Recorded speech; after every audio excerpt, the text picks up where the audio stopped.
Võru kultuurikeskusesse Kannel on kogunenud omajagu inimesi, sest Riigi Kaitseinvesteeringute Keskus on tutvustamas täna Nursipalu mürauuringu tulemusi. Kuna aga kõik Nursipalu ümber toimuv on siitkandi inimestele justkui härjale punase rätiku näitamine, uurisime, mis mõtetega koosolekule tuldi.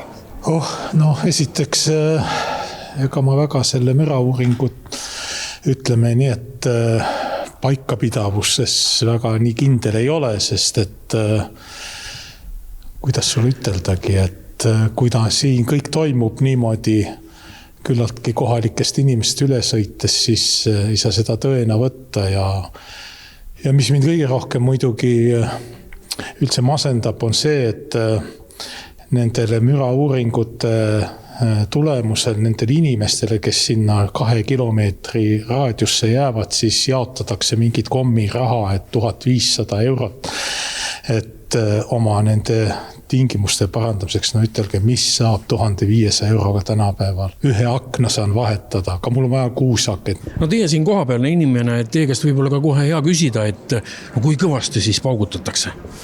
Vaata, ma elan 4,23 kilomeetrit. Ma ajan välja sellest paugualast ja mul on korralik kivimaja ja 3-kordsed aknad. Ma isiklikult ei saa nii väita, et ta minu elu häiriks, aga on päevi, kus need paugud isegi minu 3-kordsetest klaasidest ja seintest läbi tulevad, nii et ma lihtsalt tunnen kaasa nendele inimestele, kes tõesti sinna vahetult lähedusse jäävad. Meie tajume siin, et olukord on ikka kohati väga hull, et nüüd isegi selle osalise uuringuga on näha, et Võru linn, Rõuge, Sooru, Antsla, Sõmerpalu, ka lasteaiad jäävad kõrge müra fooni ja kui ma olen selle uuringu materjalidega tutvunud, siis mulle jääb selline mulje, et kui varem meile räägiti, et kui see 65 detsibelli on justkui see piirnorm või